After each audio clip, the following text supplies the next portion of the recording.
Hi everyone, it's Chloe. I'm back with another video. I know this is kind of a different, you guys can kind of see my boobs.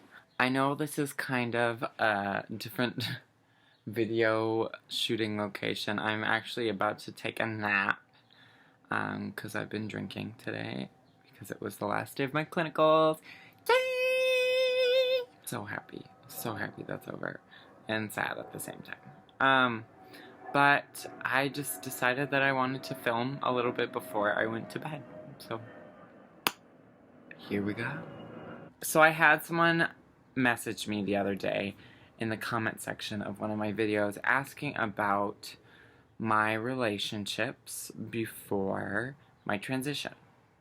And if I thought those relationships were worth my time, if I felt they were a waste of time before my transition, before pursuing my authentic self.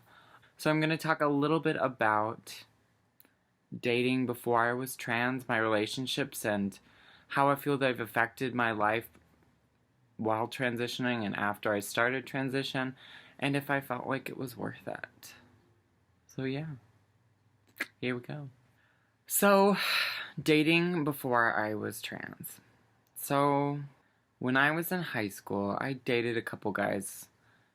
It wasn't super serious. They were, committed relationships.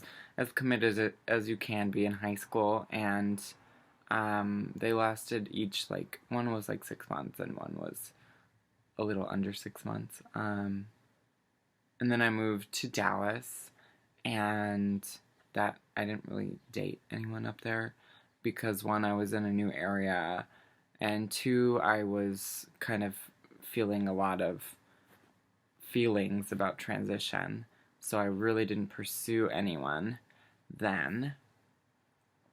But then I moved to Minnesota, and pretty much as soon as I moved to Minnesota, I got into a relationship. So I moved to Rochester in the summer of 2011, I want to say.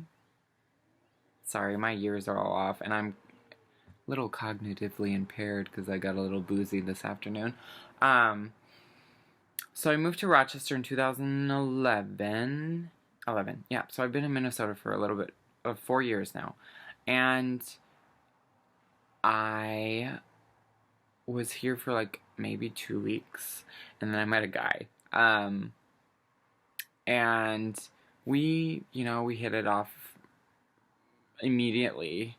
It was kind of rocky in the beginning because I was really actually trying to pursue beginning my transition, and he had just come out at the beginning of summer. So he was dealing with maybe not wanting a relationship and just wanting to have fun and being newly out. And then I was dealing with newly accepting that I was trans, and we kind of just met, and there was this connection that we couldn't ignore. So we started talking, and I think within 2 or 3 weeks we were dating or calling each other significant others, I guess you could say. It was Facebook official. I actually don't know when we were Facebook official, but we had our ups and downs for sure, and I definitely had my ups and downs during that relationships with my feelings about transition, and that definitely made it hard for some points in our relationship, and it made some of our other issues worse for me. So, I don't know, it's rough. I think being in a relationship and struggling with identity is really rough, and often it's people you want to tell those people, and because you feel like they're going to be your greatest support, and sometimes they're not. I'm not saying that my ex wasn't supportive, he just really didn't know.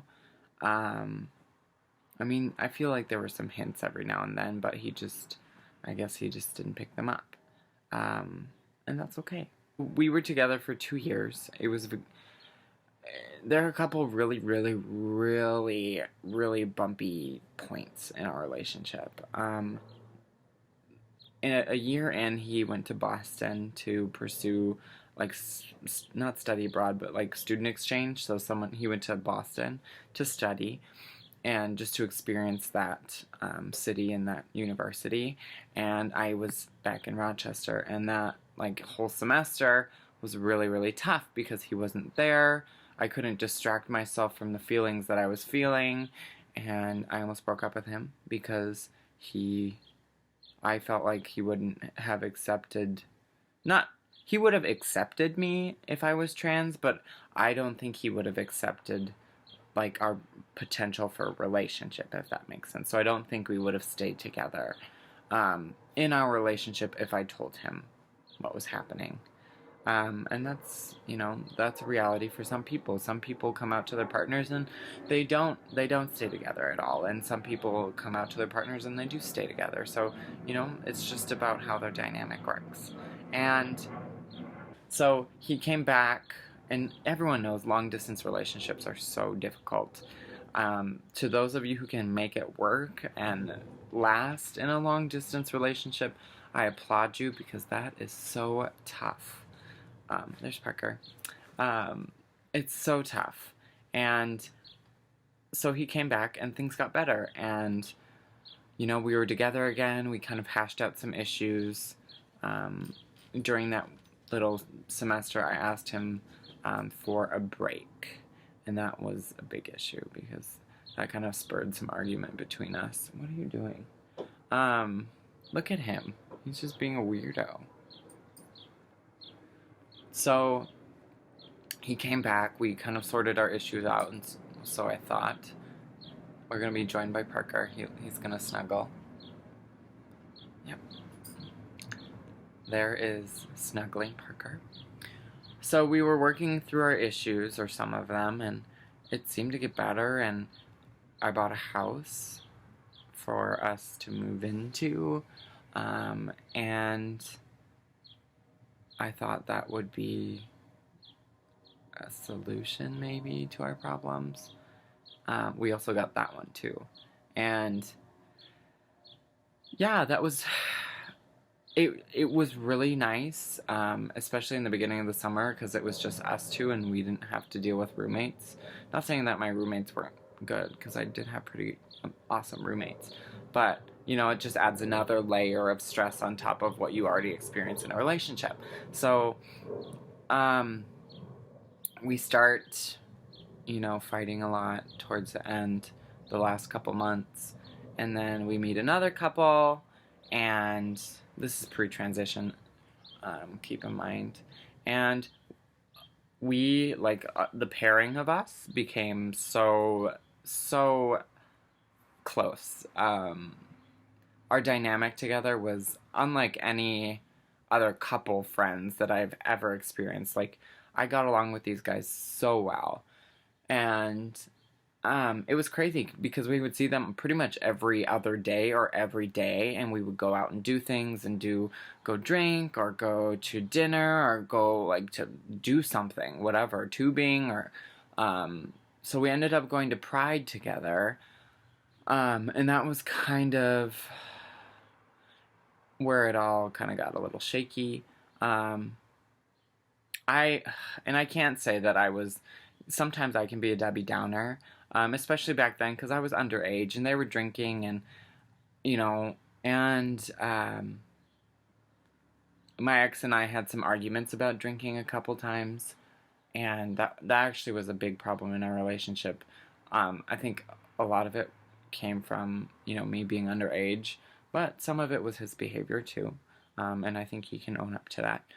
And so they were drinking, and it was Pride, and they were having fun, and I just felt kind of left out. And I mean, I could see both sides of the argument now, but so it kind of stemmed from there, and then we started going out all the time, every night. We would meet them, and we would drink, and we'd meet them and do other things, and finally I was just I'm getting really tired of this. I can't handle going out every night. I can't handle drinking every night. I can't, this is getting to be a little too much for me. So we went to their house one night, and my boyfriend at the time and I got into a huge argument. Huge. And I ended up walking home alone from downtown Rochester to my house, which is a 15-minute walk, at 3 a.m. 2 a.m.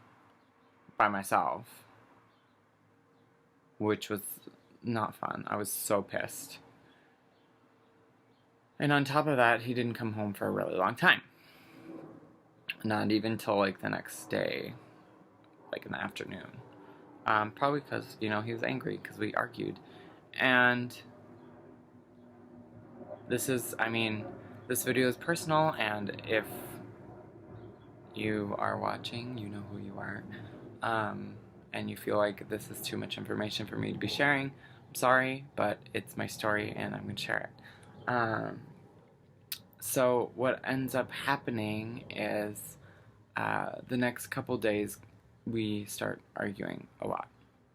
Like a lot. And one thing led to another. One night we argued a lot and things ended up getting really intense, and I left and I drove to my mom's house. And in the process of driving to my mom's house, I received a phone call from him, and he was like, please come back, we need to talk, like, I don't want you to go, there's some things we need to talk about, just please come back. And I was like, okay, well, I'm not gonna come back. I'm just not in the space where I feel comfortable coming back, and I'm not in the right headspace to talk to you right now. I would say stupid things, and I don't want that to come out of my mouth. And I did say one thing. I said, you know what I'm really afraid of? And he said, what? And I said, that you are going to leave me for one of the guys.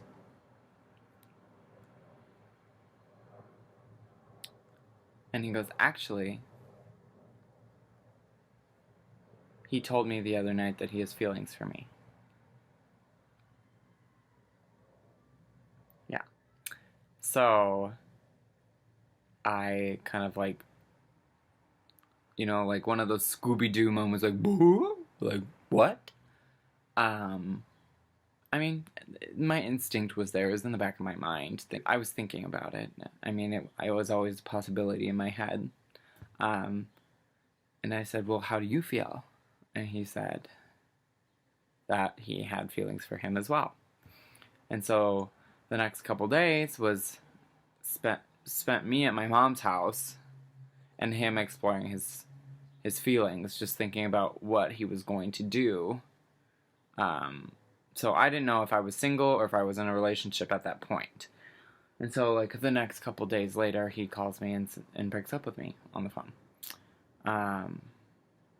And that, we went from earlier, like at a year and a half, or maybe a little over a year looking for rings, to being over within a period of 2 months. So it was rough, but I can happily say now that we are all of us are friends still, and I still talk to them. I see them often. I see them maybe once every month or so. And water under the bridge. Holding grudges for me costs too much energy out of my life, and it's just not something that I want. Everyone has a different pathway to happiness, and that was his. And that also allowed me to further transition. So everything happens for a reason. But back to the question, were relationships worth it before transition? Was that worth delaying my transition? And I have to say yes, it was. I learned so much about myself, so much about how I like to love and how I want to be loved, how I want to communicate, what I want for myself, and what I want for my partner.